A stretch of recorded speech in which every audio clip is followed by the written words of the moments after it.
Hello friends, स्वागत है आपका हमारे इस यूट्यूब चैनल स्टडी गाइड पर। दोस्तों, आज हम भारतीय संविधान व राज्य व्यवस्था से जुड़े 20 सबसे महत्वपूर्ण प्रश्न लेकर के आपके सामने आए हैं, जो आपके किसी भी गवर्नमेंट एग्ज़ाम के लिए काफ़ी हेल्पफुल होगी।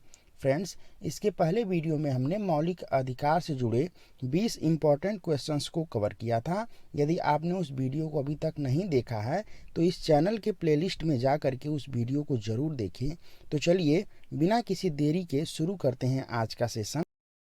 क्वेश्चन नंबर 1, निम्नलिखित में से किस अनुच्छेद के तहत नागरिकों के प्रत्येक वर्ग जिसकी अपनी भाषा, लिपि और संस्कृति है को संरक्षण प्रदान किया गया है? आपके ऑप्शंस हैं। ऑप्शन ए अनुच्छेद 28, ऑप्शन बी अनुच्छेद 29, ऑप्शन सी अनुच्छेद 30 या फिर ऑप्शन डी अनुच्छेद 15। सो फ्रेंड्स, इसका जो सही जवाब है वो है ऑप्शन बी अनुच्छेद 29। दोस्तों, भारतीय संविधान के अनुच्छेद 29 के तहत नागरिकों के प्रत्येक वर्ग जिसकी अपनी भाषा, लिपि और संस्कृति है को संरक्षण प्रदान किया गया है। तो इस तरह से आपका ऑप्शन बी सही हो जाता है। चलिए बढ़ते हैं अगले क्वेश्चन की तरफ। क्वेश्चन नंबर 2, संविधान के किस अनुच्छेद के तहत कोई भी धार्मिक या भाषाई अल्पसंख्यक अपनी इच्छा के अनुसार शिक्षा संस्था की स्थापना कर सकता है? आपके ऑप्शंस हैं। ऑप्शन ए अनुच्छेद 30, ऑप्शन बी अनुच्छेद 21A, ऑप्शन सी अनुच्छेद 46 या फिर ऑप्शन डी अनुच्छेद 51।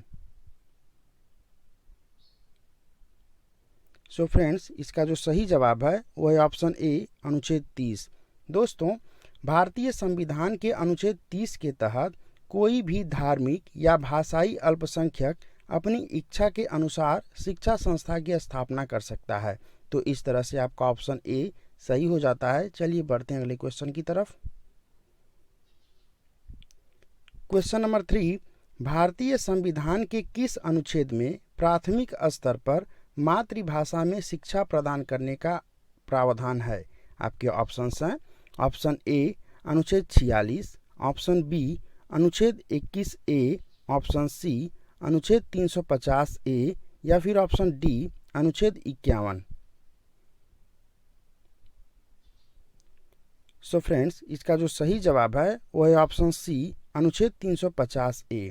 दोस्तों, भारतीय संविधान के अनुच्छेद 350A के तहत प्राथमिक स्तर पर मातृभाषा में शिक्षा प्रदान करने का प्रावधान किया गया है। तो इस तरह से आपका ऑप्शन सी सही हो जाता है। चलिए बढ़ते हैं अगले क्वेश्चन की तरफ। क्वेश्चन नंबर 4, संविधान के किस अनुच्छेद के तहत मदरसा बनाना एक मौलिक अधिकार है? आपके ऑप्शंस हैं। ऑप्शन ए अनुच्छेद 30, ऑप्शन बी अनुच्छेद 29, ऑप्शन सी अनुच्छेद 21 या फिर ऑप्शन डी अनुच्छेद 46। सो फ्रेंड्स, इसका जो सही जवाब है वो है ऑप्शन ए अनुच्छेद 30। दोस्तों, भारतीय संविधान के अनुच्छेद 30 के तहत मदरसा बनाना एक मौलिक अधिकार है। तो इस तरह से आपका ऑप्शन ए सही हो जाता है। चलिए बढ़ते अगले क्वेश्चन की तरफ। क्वेश्चन नंबर 5, निम्नलिखित में से किस अनुच्छेद को डॉक्टर भीमराव अंबेडकर ने संविधान का आत्मा कहा है? आपके ऑप्शंस हैं। ऑप्शन ए अनुच्छेद 30, ऑप्शन बी अनुच्छेद 31, ऑप्शन सी अनुच्छेद 32 या फिर ऑप्शन डी अनुच्छेद 33। सो फ्रेंड्स, इसका जो सही जवाब है वो है ऑप्शन सी अनुच्छेद 32। दोस्तों, भारतीय संविधान के अनुच्छेद 32 के तहत डॉक्टर भीमराव अंबेडकर ने यह कहा कि यह संविधान का आत्मा है, क्योंकि इसके तहत संवैधानिक उपचारों का प्रावधान किया गया है। तो इस तरह से आपका ऑप्शन सी सही हो जाता है। चलिए बढ़ते अगले क्वेश्चन की तरफ। क्वेश्चन नंबर 6, निम्नलिखित में से किस अनुच्छेद के तहत मौलिक अधिकारों का उल्लंघन होने पर व्यक्ति सीधे उच्चतम न्यायालय जा सकता है? आपके ऑप्शंस हैं। ऑप्शन ए अनुच्छेद 33, ऑप्शन बी अनुच्छेद 44, ऑप्शन सी अनुच्छेद 61 या फिर ऑप्शन डी अनुच्छेद 32। सो फ्रेंड्स, इसका जो सही जवाब है वह है ऑप्शन डी अनुच्छेद 32। दोस्तों, भारतीय संविधान के अनुच्छेद 32 के तहत संवैधानिक उपचारों का अधिकार है, जिसके तहत मौलिक अधिकारों का उल्लंघन होने पर व्यक्ति सीधे सुप्रीम कोर्ट जा सकता है। तो इस तरह से आपका ऑप्शन डी सही हो जाता है। चलिए बढ़ते हैं अगले क्वेश्चन की तरफ।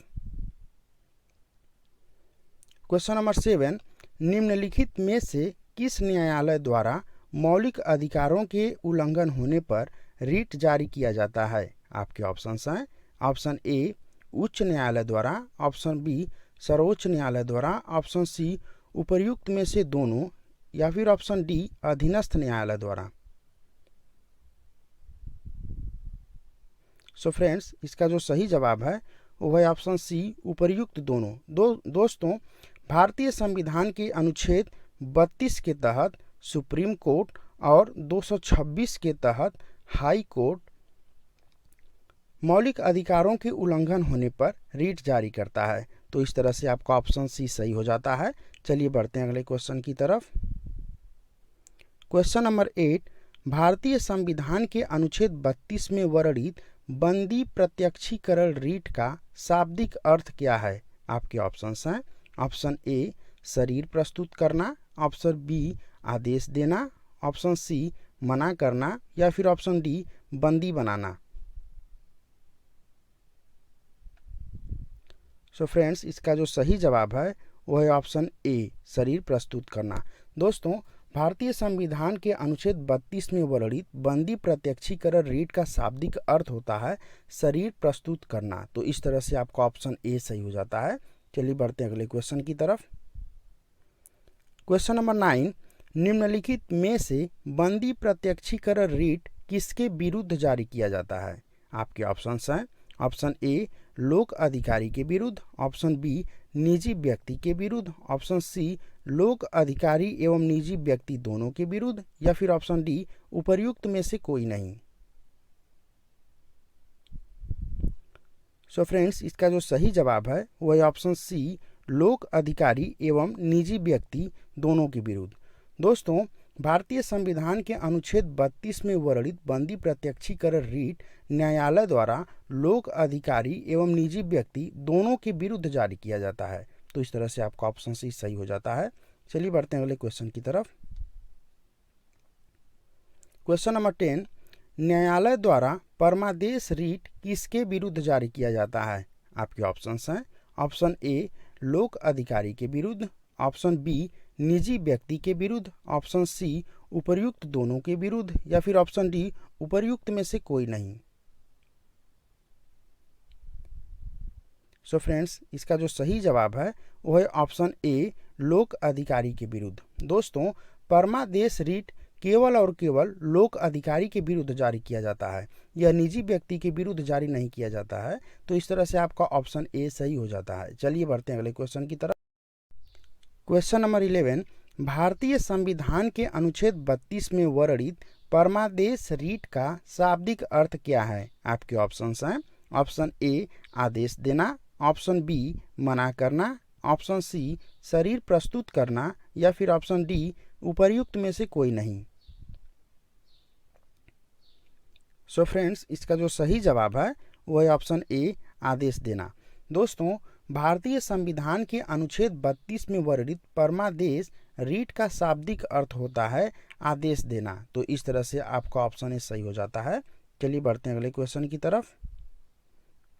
क्वेश्चन नंबर 12, निम्नलिखित में से किस रिट को न्यायिक एवं अर्ध न्यायिक संस्था के विरुद्ध जारी किया जाता है? आपके ऑप्शंस हैं ऑप्शन ए परमादेश, ऑप्शन बी बंदी प्रत्यक्षीकरण, ऑप्शन सी प्रतिषेध, या फिर ऑप्शन डी उत्प्रेषण।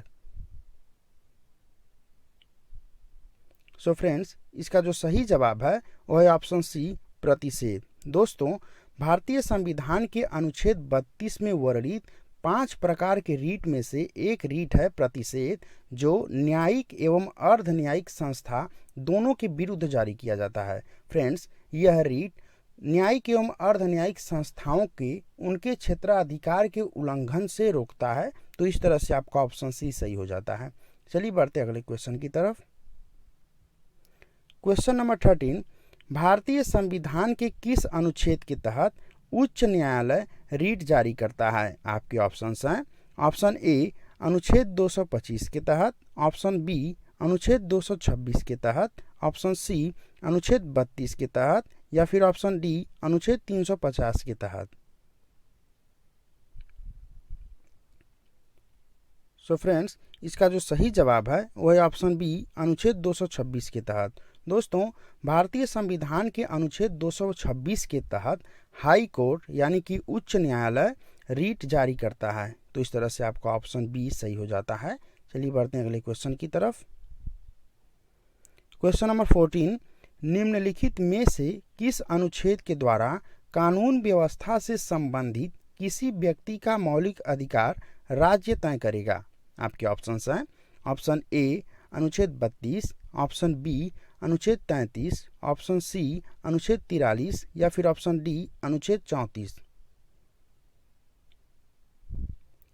सो फ्रेंड्स, इसका जो सही जवाब है वो है ऑप्शन बी अनुच्छेद 33। दोस्तों, भारतीय संविधान के अनुच्छेद 33 के अनुसार राज्य कानून व्यवस्था से संबंधित किसी भी व्यक्ति का मौलिक अधिकार तय करता है। इसमें डीएम, पुलिस जैसे ऑफिसर्स आते हैं। तो इस तरह से आपका ऑप्शन बी सही हो जाता है। चलिए बढ़ते हैं अगले क्वेश्चन की तरफ। क्वेश्चन नंबर 15, भारतीय संविधान के किस अनुच्छेद में सैनिक कानून का प्रावधान है? आपके ऑप्शंस हैं। ऑप्शन ए अनुच्छेद 56, ऑप्शन बी अनुच्छेद 46, ऑप्शन सी अनुच्छेद 34, या फिर ऑप्शन डी अनुच्छेद 51। सो फ्रेंड्स, इसका जो सही जवाब है वो है ऑप्शन सी अनुच्छेद 33। दोस्तों, संविधान के अनुच्छेद 34 के तहत सैनिक कानून का प्रावधान है। तो इस तरह से आपका ऑप्शन सी सही हो जाता है। चलिए बढ़ते हैं अगले क्वेश्चन की तरफ। Question number 16, armed force special power act 1958 यानी अप्सफा कानून सबसे पहले किस राज्य में लाया गया? आपके ऑप्शंस हैं। Option A Manipur, option B Nagaland, option C Manipur और नागालैंड दोनों, या फिर option D Punjab. So friends, इसका जो सही जवाब है वो है ऑप्शन सी मणिपुर और नागालैंड दोनों। दोस्तों, अप्सफा कानून 1958 में लागू किया गया था, जिसे सबसे पहले मणिपुर और नागालैंड राज्य में लागू किया गया। तो इस तरह से आपका ऑप्शन सी सही हो जाता है। चलिए बढ़ते हैं अगले क्वेश्चन की तरफ। क्वेश्चन नंबर 17, मौलिक अधिकारों से संबंधित कानून बनाने का अधिकार निम्नलिखित में से किसे है? आपके ऑप्शंस हैं। ऑप्शन ए सर्वोच्च न्यायालय को, ऑप्शन बी उच्च न्यायालय को, ऑप्शन सी संसद को, या फिर ऑप्शन डी राष्ट्रपति को। सो फ्रेंड्स, इसका जो सही जवाब है वो है ऑप्शन सी संसद को। दोस्तों, भारतीय संविधान के अनुच्छेद 35 के तहत संसद को मौलिक अधिकार से संबंधित कानून बनाने का अधिकार है। तो इस तरह से आपका ऑप्शन सी सही हो जाता है। चलिए बढ़ते अगले क्वेश्चन की तरफ। क्वेश्चन नंबर 18, भारतीय संविधान एक हाथ से मौलिक अधिकार देता है और दूसरे हाथ से छीन लेता है। यह कथन किनका है? आपके ऑप्शंस हैं। ऑप्शन ए राजेंद्र प्रसाद का, ऑप्शन बी महावीर त्यागी का, ऑप्शन सी जवाहरलाल नेहरू का, या फिर ऑप्शन डी आइवर जेनिंग्स का। सो फ्रेंड्स, इसका जो सही जवाब है वो है महावीर त्यागी का। दोस्तों, महावीर त्यागी जो कि एक संविधान आलोचक हैं, इन्होंने कहा था कि भारतीय संविधान एक हाथ से मौलिक अधिकार देता है तो दूसरे हाथ से उन्हें छीन लेता है। तो इस तरह से आपका ऑप्शन बी सही हो जाता है। चलिए बढ़ते अगले क्वेश्चन की तरफ। क्वेश्चन नंबर 19, निम्नलिखित में से किस आलोचक ने कहा कि संविधान वकीलों का स्वर्ग है? आपके ऑप्शंस हैं। Option A Ivor Jennings, option B Mahavir Tyagi, option C Mahatma Gandhi, या फिर option D Rajendra Prasad. So friends, इसका जो सही जवाब है वो है ऑप्शन ए आइवर जेनिंग्स। दोस्तों, आइवर जेनिंग्स जो एक संविधान आलोचक थे, उन्होंने कहा कि संविधान वकीलों का स्वर्ग है। तो इस तरह से आपका ऑप्शन ए सही हो जाता है। चलिए बढ़ते अगले क्वेश्चन की तरफ। क्वेश्चन नंबर 20, भारतीय संविधान के किस अनुच्छेद को आपातकाल के दौरान भी निलंबित नहीं किया जा सकता है? आपके ऑप्शंस हैं ऑप्शन ए अनुच्छेद 20, ऑप्शन बी अनुच्छेद 21, ऑप्शन सी अनुच्छेद 20 एवं 21 दोनों, या फिर ऑप्शन डी अनुच्छेद 19। सो फ्रेंड्स, इसका जो सही जवाब है वो है ऑप्शन सी अनुच्छेद 20 एवं 21 दोनों। दोस्तों, आपातकाल के दौरान अनुच्छेद 20 एवं 21 को रद्द नहीं किया जा सकता है। तो इस तरह से आपके ऑप्शन सी सही हो जाता है। चलिए बढ़ते हैं नेक्स्ट क्वेश्चन की तरफ। फ्रेंड्स, ये आपका होमवर्क है जिसका उत्तर आपको वीडियो के कमेंट बॉक्स में जाकर के देना है। इसका उत्तर जरूर दीजिएगा। तो चलिए क्वेश्चंस को पढ़ते हैं। निम्नलिखित में कौन सा अनुच्छेद राष्ट्रीय आपातकाल के दौरान स्वतः निलंबित हो जाता है? निम्नलिखित में कौन सा अनुच्छेद राष्ट्रीय आपातकाल के दौरान स्वतः निलंबित हो जाता है? आपके ऑप्शंस हैं ऑप्शन ए अनुच्छेद 19, ऑप्शन बी अनुच्छेद 25, ऑप्शन सी अनुच्छेद 26, या फिर ऑप्शन डी अनुच्छेद 15। सो फ्रेंड्स, इसका उत्तर आप लोग वीडियो के कमेंट बॉक्स में ज़रूर दीजिएगा। और फ्रेंड्स, मैं आशा करता हूँ कि ये वीडियो आपको पसंद आया होगा, और ये वीडियो अगर पसंद आए तो इसको लाइक और शेयर कीजिए और सब्सक्राइब कीजिए फ्रेंड्स, ताकि कम से कम 1000 सब्सक्राइबर जल्दी से जल्दी पूरा हो सके। सो फ्रेंड्स, मिलते हैं अगले वीडियो में। तब तक के लिए